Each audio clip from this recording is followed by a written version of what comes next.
Joe Budden's breakdown of the Hulk Hogan documentary, I think, was silly and needs to be looked at.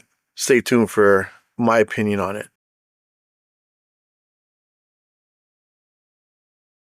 Good morning, good afternoon, and good evening. Welcome to another episode of Nufftingz Speaks with your host, Nufftingz. So, if you listen to that intro, you heard that I am going against a little bit of what Joe Budden said, right, concerning Hulk Hogan. So, I'm a Joe Budden fan, right? I love Joe Budden. Like, I liked him when he was, the rapper Joe Budden. Pump It Up was a big tune. I grew up in that time, right? He's the man of podcasts. Like, he's the one that started everything, apparently, right? I don't remember all that, but, that's what's been being said. But sometimes he gives some takes, and I wonder to myself, dude, do you even have any prior knowledge of anything you're talking about? So, for instance, this Hulk Hogan thing. So, he was complaining that the Hulk Hogan documentary on Netflix or biography was not to what he expected. He expected it to be, sort of a hit piece on Hogan, right? Talk about all the bad stuff he did and whatever. Now that he's passed, they probably will have videos like this, documentaries and all that, sort of taking a crap on him. Sort of like the destruction of the Ultimate Warrior type of thing. Now, when they were talking on Joe Budden's podcast, they're talking like he didn't know that Warrior was a pain, right? And this is what I mean about people that have a little bit of knowledge and then talk about but don't have much knowledge. Now, I watch a lot of podcasts now. I used to read the wrestling magazines back in the day. I used to read the newspaper when the wrestling stuff was in there. I remember back in Toronto, back in the day, there was a number you could call and it would give you like the endings, like the results of wrestling events, right? And even on that, they would have like little interviews and they would talk to wrestlers. And God, we didn't know if it was a wrestler talking, but there was one time in particular, I remember Bret Hart was on there and they had asked him, who was your favorite match? Like, who was your favorite wrestler that you had a match with? And he said the Canadian crippler, Chris Benoit. And this is after Owen had died and he had did the match with Chris Benoit. And of course, we all knew that match was great. But so you have this, like, there's a lot of podcasters out there that really give some good information on the background. And I love listening to the background of the stories back then. So like Jim Cornette, perfect. Solid Monster, he wasn't a wrestler, but the dude has lots of knowledge on things, and the man has like the memory, like a steel trap. He remembers everything. Booker T has a podcast. I watch it sometimes. You have Stevie Richards with that James dude or whatever his name is. Like, there's a lot of podcasts to watch. Kevin Nash, I watch his. Like, there's a lot that, I'll just watch while I'm working, right? So anyways, so Joe Budden claims that he didn't like the fact that there was so much, talking about Hulk Hogan's good stuff. But I mean, bro, it's like when you talk about Michael Jackson, right? People like to talk about the bad, but if you only talked about the good things Michael Jackson did, you'd be there for 10 episodes, 2 hours each. Like, it would be long, right? That probably wouldn't even go through 25% of what he did. Same thing with Hogan. As a kid, I grew up watching Hogan, right? I remember all my friends at school, which were mostly colored kids, we looked up to Hogan. Now, as we got older in our teenage years was when, NWO came out and you were more into those guys. Like, you really enjoyed Stone Cold and all that, right? The Rock and all that. But watching Hogan was a very big part of a lot of wrestlers becoming wrestlers. Like, he was a lot of people's heroes. Like, he was a lot of people's hero, right? Not heroes. So, and them saying that Hogan went into business for himself, it doesn't surprise me, because what did a lot of these wrestlers tell people in podcasts and in interviews and all that was that they were trained that either you have friends or you make money in the wrestling business. So you make friends, you're not going to make any money. Like Kevin Nash, we know Kevin Nash went into business for himself a lot. He'll even tell you that.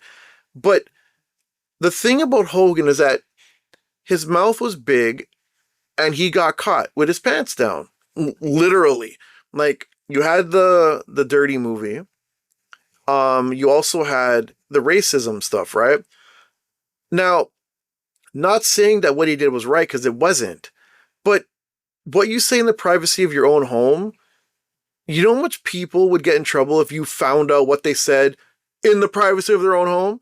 So he got caught. What if we never knew about that? What if that never came out? Then we'd have nothing to say, right?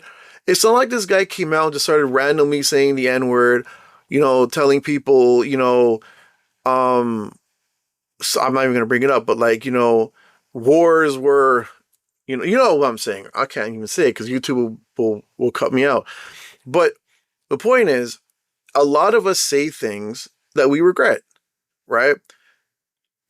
Why are we pretending like other cultures aren't racist? Like, we're going to pretend like, black people aren't racist. We're going to pretend like there's every race has racist people. Hogan, a lot of things that he did, he said behind closed doors. But look, it's not like this guy went to, Make-A-Wish foundations and said, oh, I don't want to deal with that kid because he's colored. You know what I'm saying? So, the man did do a lot for wrestling. Like, a lot of us wouldn't even have watched it if it wasn't for him.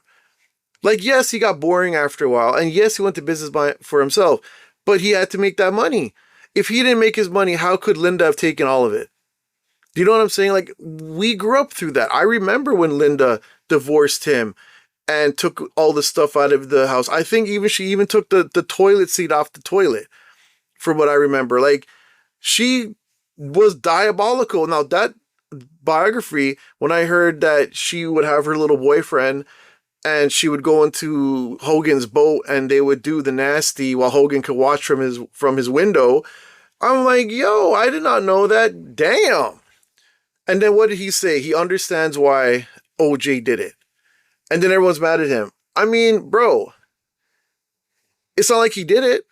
He's just talking. Like, mind you, the man should have shut up sometimes, but still, it doesn't change the fact that the man did do good. So doing a whole biography on him, talking about the good stuff, and then sort of talking about the bad stuff at the end isn't wrong. The man did do a lot of good stuff. And plus, the bad stuff was more at the end, right? So you went in order. His startup, his middle, his end, like, what's the big deal here? So now there's a part when they're talking about how he went to business for himself against Bret, right? And you're like, look, as much as I love Bret is a very bitter old man. And, you could say Hogan wasn't. At the end, Hogan was the happiest guy in the world. He had a new wife, whatever. But every time you hear from Bret, even if it's funny and it's true, he sounds extremely bitter. And a lot of these other podcasters that are former wrestlers, former, managers, whatever, they'll tell you, they're like, yo, dude is just bitter. You know what I'm saying? He talks bad about Eric Bischoff and all that. And then Bischoff responds, and I've never seen Bischoff back down. Like, he tells him straight up, like, bro, with all the things we told Bret, he said no to everything, but he never had an opinion of his own. Like, he never had an idea that worked, or even, like, he never had one. Like, he never said, yo, I got this idea. Nothing like that, right? So, I mean, you could sit there and say Bret's lying, Bret's telling the truth, Eric's lying, Eric's telling the truth, whatever. But this is what I mean about, we don't know the full story. Like, we don't know what's really going on. We're not a part of that. You know what I'm saying? Like, we weren't there, like, unless you became a wrestler. But even then, how much of the old stories are you really going to hear that's true? You know what I'm saying? So, like, you want to sit here and only talk about the racism, but we don't talk about the global impact Hogan had. So it's like, if we were to talk about Michael Jackson, you talk about all the good things Michael Jackson did, it's 10 hours, right? But you then talk about the bad things that we found out after was not true, but what we're going to sit here and you're not going to sit there and only talk about the bad things. Do you see what I'm saying? You'll defend that, but you won't defend Hogan for doing good things but making a bad choice. Then there's another thing. See, Joe Budden never talked about this, but I want to talk about it. This whole, he defended his son while his son was in prison. Really? Do you know how many parents out there would lie if their kids were an axe murderer just to protect them? Like, a lot of parents will protect their kids no matter what. No matter what the kids do, they will protect. I'm not saying it's right, but that's the reality. A lot of parents will do anything they can to protect their kids, no matter what the kids do, right? Looking to like read stories online with a lot of people who you'll be like, damn, how do you defend that? You know, like they will turn a blind eye to something that their kids are doing. Now, mind you, he was an adult, whatever, and Hogan probably said some rude stuff there too. Don't remember exactly what he said, but still, defending his kid, whatever, right? Okay. Now, this to show you that when you have money, people will find a way to get your information, you know, and sell it to the highest bidder. Now, you're broke, no one cares about you, right? So, you know, but anyway, so he's mad. Like Joe Budden is mad because it never gave the true story on Hogan. Look, how many of those wrestlers back then just hated on him for being number one, right? Yes, the man made some choices that were bad, even when he was wrestling. Went into business for himself. But I mean, dude, money is money. Like, people will do anything for money sometimes. He wanted to stay on top. He had an ego issue. But that's not like a lot of these wrestlers now. How many of them don't want to let it go? Like, look at, okay, for instance, right? Look at Chris Jericho. Love Chris Jericho. He used to complain about wrestlers that don't ease up and let the younger generation do it, right? But yet aren't majority of them still doing it? Like him? Like, I love Rey Mysterio, but how old is Rey Mysterio now? And he's still wrestling. But these are the same guys that complained about the old wrestlers still wrestling when they're like 36 years old. Now we have these guys in their 50s wrestling. So it's like, all right, so now it's all different. I don't understand what the difference is now. Like, this is like, you are the same guys that complained, and now you've become what you complained about. It's hilarious to me. It's like, okay, you know, like, you want to stay on top because you want that money. There's more money to be made now. You know, endorsements out the wazoo. And they want to stay on top and they want to make their money. Like, dude, you can't hate on people for wanting to make money. If you have the option to make all this money, why would you say no? I mean, damn, generational wealth is a great thing. You know, like, what are we mad about? So anyways, sort of went off track there. But like, look, even Joe Budden was talking about how, oh, he didn't know about the Ultimate Warrior stuff. And then this whole Montreal screw job they brought up. And this is on his podcast, right? And then they're talking about the Montreal screw job, and they said something about Brett didn't want to lose in Canada. Look, man, I'm Canadian, born and raised, okay? Brett should have lost the belt. There was no reason for him to say, yo, I should not have lost it in Canada.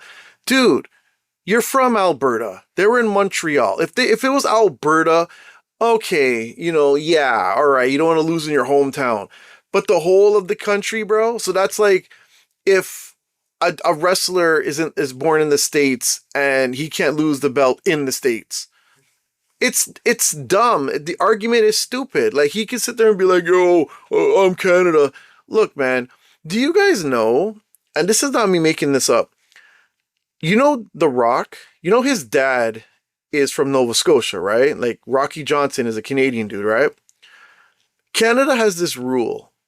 Like, if one of your, like, it's a new rule. If one of your parents are Canadian, right, you automatically become a Canadian, which is crazy. I mean, maybe I read it wrong, but this is what I had read and what I was told and stuff too.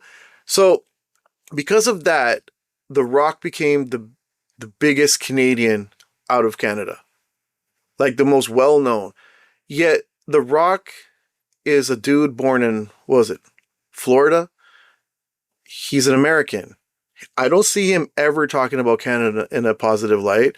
Not once. Right? Bret Hart is a Canadian dude, born and raised. I think he lives in Italy now. And he got pushed aside because The Rock, his daddy, who left Canada at a young age because of issues with his parents or whatever. Like, it's a whole long story. Like, he got mistreated. Not saying that he wasn't supposed to leave. But, you know, a lot of people don't even know he's from Nova Scotia. They don't even know he's Canadian. You see what I'm saying? Like, it's weird to me. But, like, Brett is not the guy that spoke for all of Canada. Yeah, he was a great wrestler, but he wasn't the only one. Like, there was so many of them that were Canadian. Like, back then, there was a lot of Canadian wrestlers. I mean, there's a lot now, too. But, you know, it's just like, things that you hear a lot of times make no sense, man. And, like, you know, can you imagine, like, the background stuff that we don't actually hear about that goes on? Like, who knows what stories we would hear if people weren't protecting each other? There's probably stories on Bret Hart being the hardest person to deal with. So sitting here and complaining about Hogan and saying Hogan did all this because he did a couple bad things, which he should not, you know, not acknowledge. Like, we should not forget that he did bad things, but how can you forget the good things too? Right? And also, it seemed like he was very apologetic about it. And I mean, dude, he wasn't even that great of an actor to begin with. So it's like when Will Smith slapped Chris Rock and he started to cry after. That could have been all acting. Will Smith is known to cry on cue. Hogan couldn't act his way out of a wet paper bag. So he probably meant it when he said it, man. His acting was atrocious. But anyways, the point is, as I'm drifting off, this is probably the most boring, you know, recording ever. But Joe Budden, as much as I love the dude and I love what he's done, you're wrong, homeboy. Like, you're wrong on this. You know what I'm saying? Like, you can't sit there and be like, oh yeah, I know a little bit. You know, did you do the proper research? Did you look this up? No, he didn't. He just came out, watched the documentary, expected violence, and didn't get it, and then was mad about it. So you tell me you couldn't just watch it and just be happy with what you watched? Like, you had to have an opinion of negativity on the thing? Like, the thing was done very well, as he said. And they talked about it at the end. They talked about the bad things he did, but it wasn't a hit piece on the man to say, oh yeah, he's a bad person. But if you were to weigh it, good and bad, he did way more good than he did bad. So what are we complaining about? At least, like, what about those people that he did good for and he touched them in a way, and maybe that was what steered them from doing good stuff instead of doing bad stuff? Do you see what I'm saying here? Like, there's so many things we could say, but the dude didn't leave a legacy. He did not sit there and moan and whine and cry about everything and say, I didn't get a chance or this taken away from me. Like, he did good. He wasn't on top and didn't give a crap about people. And a lot of people respected him as what he did for the world and what he did to make things more positive. You know, even though he was taking steroids and all that, which, remember, Vince McMahon was letting them do it. So, like, they were all doing it. So what are we mad about here?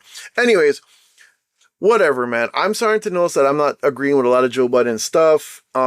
He seems more of we call it a follow body.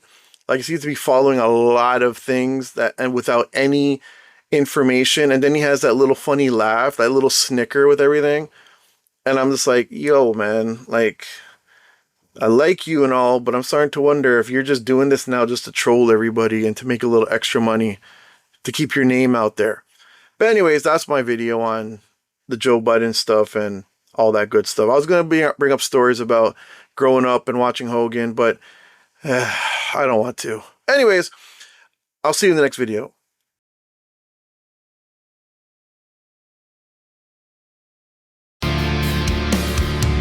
Another late night chasing down the light for the crime that Nufftingz has to fight against the voices in the stack.